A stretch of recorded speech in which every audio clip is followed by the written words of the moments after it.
Well, meanwhile, demoted DOJ official Bruce Orr was supposed to have testified today before the Senate Intel Committee about secret meetings he had around election time with the Fusion GPS group. This is the same group that developed that Trump dossier, which was funded by the Democratic National Committee. But Fox News has discovered that Orr's testimony never happened. Why? Joining me now is Tom Fitton, Judicial Watch President. Tom, thanks for being here. I had Senator Grassley on earlier. He didn't know why. He's not on the Intel Committee, but he's not sure why Orr didn't show up. Do you know why? I don't, but unfortunately it's par for the course from the Justice Department and FBI in terms of cooperating with Congress. You may remember Andy McCabe had to reschedule his interviews last week, and to have this key official not show up is just incredible. The Justice Department has been very aggressive in protecting those in its agency and those in the FBI who have been implicated in conflicts of interest scandals, to put it charitably, and you say as implicated. It relates to Trump. Yeah, that's the right word to use, and it comes not just from our reporting, but from the testimony of Fusion GPS founder himself, Glenn Simpson, who had an affidavit that he put out, and I'm going to read from that affidavit. He said Fusion contracted with Nellie Orr, that is the wife of the man who was supposed to testify, Bruce Orr, right, a former government official expert in Russian matters. We can put the testimony up on the screen, to help our company with its research and analysis of Mr. Trump. I met with Bruce Orr, this is again Glenn Simpson talking, at his request after the November 2016 election to discuss our findings regarding Russia and the election. So you have Bruce Orr, he was, I think, the number 3 or 4 guy at Justice Department, right, meeting with Fusion GPS, the Trump dossier folks that were funded by the DNC. You have Peter Strzok, that FBI official who we heard about last week in some of his emails with his lover inside the Justice Department. He was out to get Trump, and he was working with Christopher Steele, one of the sources for the Trump dossier. It looks like we're beginning to see a conspiracy here. Well, certainly the key issue here in terms of collusion isn't the Russia collusion issue, because there's no evidence the Trump campaign colluded with Russia to steal the election, which is what Mueller, in theory, is supposed to be looking at. The collusion is between the Clinton campaign, the DNC, its dossier operation, Fusion GPS, the FBI and the Justice Department, and maybe even Mueller's operation, which supposedly is still investigating the dossier. We need to know all the issues there, figure out who knew what and when, and how much money was paid for what and when. Exactly. It's the money issue. You know, we follow the money here, and it is the money issue. The question is whether the FBI itself or some other folks at Justice actually helped to pay for and distribute and get out in the public the Trump dossier as a method to prevent Trump from becoming president. That's the conspiracy that has been postulated, and it's looking more and more like that's the way it happened. Go ahead, last word. You know, David, we're asking for documents about these payments, and the Justice Department and FBI won't even confirm or deny the dossier and payment-related information exists. That's how deep the stonewalling goes. It's an incredible story. Tom Fitton, thank you very much. Clinton loyalists inside the FBI now testifying on their actions during the election and their involvement in the Mueller probe. All rise, Judge Napolitano is here. Now, you saw me do that editorial. Yes. You said, yes, you're right on the facts. Yes, you're largely correct on the facts about largely who, what, correct? who, what, when, where. Largely correct? Well, I don't know that it's the grand cabal that you think. There's 8,000 FBI agents, the vast, vast majority of whom you or I would repose our lives and our fortunes in their hands. These were the people at the top. There are some bad apples, correct. They were at the top. Here's why I'm glad this is happening about Bruce Orr. Because the FBI did have some involvement with this dossier. I believe, just from examining the public sources, that the FBI offered Christopher Steele $50,000 if he could corroborate the dossier. He either couldn't, didn't, wouldn't, and they didn't pay him the money. That's what I believe is going to come out. And when Rod Rosenstein, the number 2 person in the DOJ, was asked under oath last week, did the FBI pay for that dossier? Answer, I know the answer, but I'm not allowed to tell you. I'll talk about tantalizing. Doesn't the American public have the right to know? These are taxpayer dollars that were used if they paid for it. And if they paid for it, why? What were they doing with it? But let's not forget, it was the DNC the Hillary Clinton campaign arm that started it. That started it. Yes. They took over the dossier investigation. They paid millions of dollars to have it completed. So we want to know, how did the FBI get it? What was the FBI doing with it? Did the FBI corroborate it? And were they involved with Christopher Steele, the former British intelligence agent who it is reputed authored this thing? And why don't we know about this? No, wait, now you're missing the point.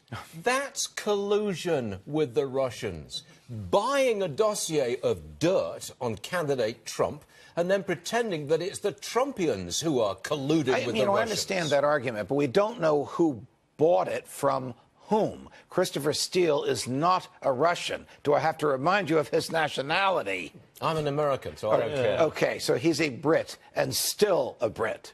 You don't think there's anything to this? Look, there's do. a cabal. It's a conspiracy. I don't nothing know. there? I don't know that I've seen enough evidence that it rises to that level. However, the questions that I just asked, I'm dying for an answer. What was the FBI doing with this? Did the FBI offer to pay for it? Why is the FBI getting involved in this kind of salacious rumor mongering intended to disrail the presidential candidacy of then Mr. Donald Trump? That's not what we hire and pay an FBI to do. Right.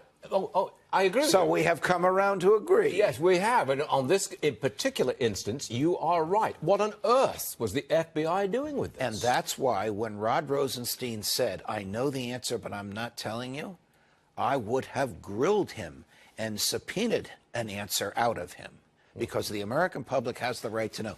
Just like this secret interrogation of Bruce Orr tomorrow or today, whenever it's happening, and Andrew McCabe tomorrow. Why behind closed doors? A Democrat will come out and give his version, a Republican will come out and give her version, and we, the American people, are treated like children. They can see the transcript of this, and we can't. We're paying for all this. Well, that was good, Judge, and you ended on a good note there, son. Well done.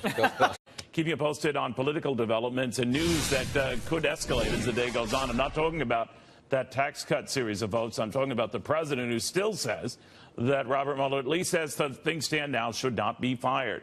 But bias is a concern to a lot of his supporters, including the president himself, to former assistant director of the FBI, Chris Swecker. Chris, their argument is that time and again reminded of the fact that those who were part of this investigation early on did have an agenda, didn't seem to like the president, and even in the case of one of them who's gone, rumors and fears persist that there are others like him there. What do you think?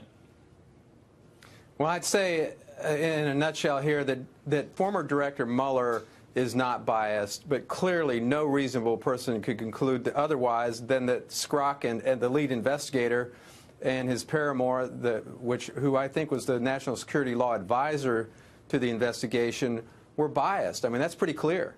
And I can explain why I think Mueller isn't, but they are. Certainly as well. You know, so now your argument would be, as soon as he became aware, these were told, as soon as he became aware of these texts in particular that have become so famous now, that he said, you're out of here. Others are a little bit more cynical, saying, well, he had to be aware. But what do you think? Well, I understand that. Here's the scenario. Mueller's out of the FBI. He serves 12 years as director, right. Not a hint, and I served directly under him, not a hint of bias in any type of investigation. We prosecuted Republican Congressman Cunningham and Democratic Congressman Jefferson. He had the blinders on every step of the way. I never once heard him discuss politics or even allow it to be discussed, or personal biases. Now, he's out 4 years, and Comey takes over and builds his own executive management team. When Mueller becomes special counsel, he inherits the investigative team, lock, stock, and barrel. He builds his own legal team, which is different. Those are the attorneys that he brings in. Now, I know for a fact that he doesn't get very close to the investigators. He does not socialize with them. He doesn't delve into their personal beliefs and that sort of thing. He's much closer to the attorneys. So I don't believe Mueller, who was a former Marine, mission-focused, is in any way biased. I think when he learned about the egregious bad judgment and bias of Schrock and his paramour, right. That he got rid of him. He put him on the rubber gun squad. They sent him back to headquarters. No, you're and said, right. We can't use this guy. And that is the chain of events. But Schrock is the guy who was, at least at that stage, up until the summer, getting you a lot of the info and investigatory reports early on. Right. And you find that might be tainted now. Do you start to wonder about other investigators you have? What do you think he did after firing him? Well, I'm sure he looked into the entire investigative team and explored whether there was anything similar going on. And the Inspector General probably got their hands on all of the texts and emails of the entire investigative team, and this is what they found. Now, looking back, clearly, Skrock, when he was conducting or leading the email investigation, he had his thumb on the scale. Right. I mean, you can tell that based on all the facts and circumstances that we now know. Clearly, that was a half-hearted investigation, no grand jury, sweetheart deals, decisions made before key witnesses were interviewed. You could go on and on about that. And I might say the Foundation investigation is probably the same way. No grand jury. You look at Manafort and how that investigation was handled. Grand juries, search warrants, you know, that's an aggressive but fair investigation. Not happening under the Hillary Clinton investigation. Chris, very good seeing you.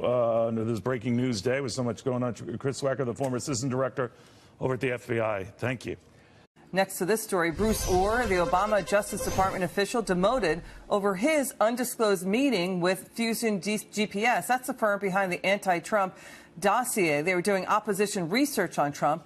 He was expected to testify today before the Senate Intelligence Committee, but it never happened. With me now, Republican Congressman from Georgia and member of the House Judiciary Committee. He is Doug Collins.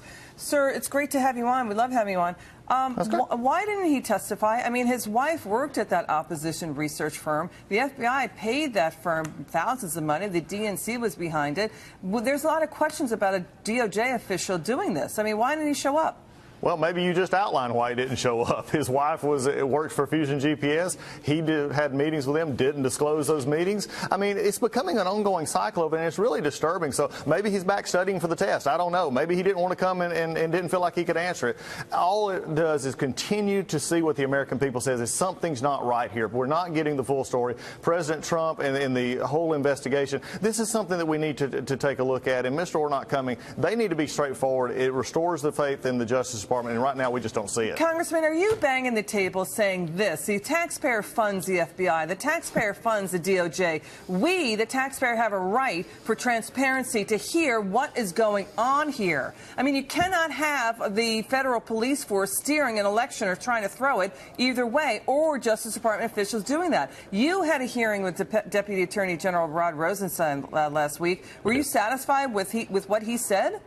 No, I was actually frustrated with what he said, because he made it very clear that he was over, and it was him providing oversight to the Mueller investigation because he appointed him. And I asked him at one point, I said, since you appointed him, and I believe Robert Mueller was a good man, I think that the direction of this investigation has went off track because the people that he put on the team. And so I said, I just feel like that he must be embarrassed by the way this has turned, because this is not the way an investigation needs to be run. This is not what needs to happen. And when you have these current things that just keep eroding the trust of the American people, it really makes them try now to have to backtrack on their story, and that's not what the American people need. That's not what they need in this Justice Department, and I think we need that investigation to be free from this, and that's why we've called for a second special counsel to look into this, along with what the special investigator, the Inspector General, is already doing. I think at the end of the day, look, President Trump has been forthcoming. You know, it goes along all the time. He's wanting to see this. He's been cooperative. His attorney's been cooperative. It's now time for DOJ to be transparent as well. You know, you saw this with the IRS scandal, sidelining nonprofit, conservative nonprofits, questioning the size of government, ironically.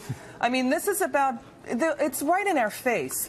The Democrats, and then large number of federal workers are Democrats, and they work in a union. It's like hiding in plain sight. Final word, Congressman. Well, I think at this point we're going to keep focused. I mean, what we're excited about is these investigations going on, but what we're doing with the work of the American people. That's tax reform. That's President Trump leading on what he said he was going to do, and that's where